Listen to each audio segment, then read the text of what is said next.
शुक्र है बाबा जी। बाबा जी, आपके समुख हमारी एक अर्ज है। आप फरमाते हैं कि असल शब्द गुरु है। क्या जो संत महात्माओं की या गुरु साहबान की बानियों में शब्द पढ़ते हैं वो शब्द नहीं है? फिर शब्द क्या है जो गुरु है? प्लीज विस्तार पूर्वक हमें समझाइए। बेटा, इंसान हर एक चीज़ का अपना तर्जुमा करता है और अपनी तरफ से आसान तर्जुमा करने की कोशिश करता है। अब जब आपने लफ्ज़ शब्द इस्तेमाल किया है तो कैसे इस्तेमाल किया है? शब्दे उपजे शब्दे भिणसे, नामो उपजे नामे भिणसे। ठीक है। अब शब्द के जरिए सारी उत्पत्ति पैदा की गई है और शब्द के बगैर यहाँ किसी चीज की हस्ती कायम नहीं रह सकती। सो इसलिए शब्द तो वो ताकत है। एक नाम जुग चार उदारे, वो शब्द वो नाम जिसने चारों जुगों को तारा है। अब वो क्या किसी लफ्ज के दायरे में बंद हो सकती है ताकत? जब भी आपने शब्द का जिक्र किया है, कबीर साहब की बानी है, 52 अक्षर लोक तरह सब किछिन माहे, ए अक्षर खिन जाएंगे वो अक्षर इनमें नाहे। और इसी सोच को आगे ले जाते हुए गुरु घर ने फरमाया था, जिस वक्खर को लैंड तू आया, राम नाम संतन घर पाया। सो ये जो अखरी लफ्ज है ना, ये समझाने के लिए इस्तेमाल किए गए हैं,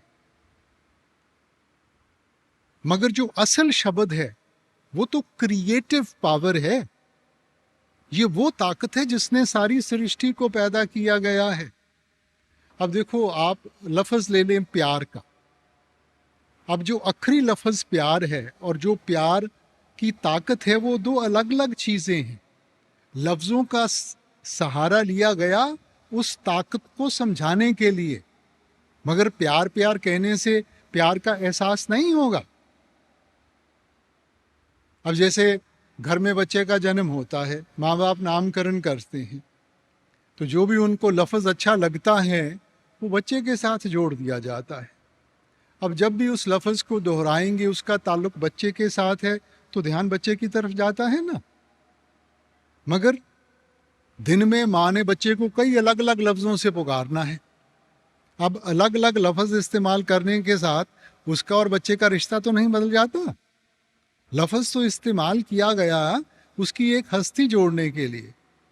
सो वैसे ही बानी में हमने उसको शब्द कह दिया, हिंदू वेदों शास्त्रों ने उसको नाद कह दिया, मुसलमान भाई साहिबान उसको कलमा कह देते हैं, ईसाई धर्म में उसको वर्ड लोगोस कह दिया गया।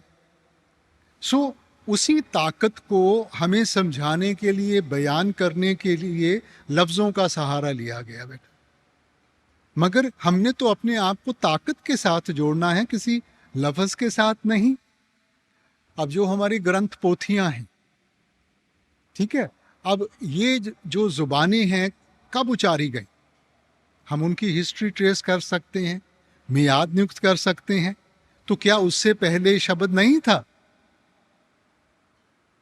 शब्द तो वो ताकत है जिसने सृष्टि को बनाया था। सो वो किसी एक जुबान के दायरे में बंद नहीं हो सकती, वो तो इन जुबानों से, सभी चीजों से ऊपर है ना। अब ये जो ग्रंथ पोथियां हैं, ये महापुरुषों ने लिखी, ये उनकी जिंदगी का अनुभव है, उनकी जिंदगी का निचोड़ है। ये अनमोल दौलत आप हमें दे के गए हैं कि हम उनको पढ़ के कुछ सीखें और उसको अपने सामने रख के अपने आप को उसमें ढालने की कोशिश करें। हम उसका एक लिटरल मीनिंग ले लेते हैं कि जी ये कोई खास लफ्ज़ है। चलो, अगर लफ्ज़ भी है तो फिर कौन सा लफ्ज़? ग्रंथ पोथियां तो इतनी लफ्ज़ों के साथ जुड़ी हुई हैं ना। हमने अपने आप को उस एक नाम के साथ जोड़ना है। इसलिए आप कहते हैं इस जग में नाम अलभ है, गुरमुख बसे मन आए। ये वो ताकत है जिसकी पहचान हमें नहीं हो सकती। गुरमुखों की संगत में जाते हैं, वो युक्ति समझाते हैं, उस युक्ति को अपनाएंगे, ध्यान को अंतर्मुख करेंगे, तब हमें उस सच्चे शब्द की पहचान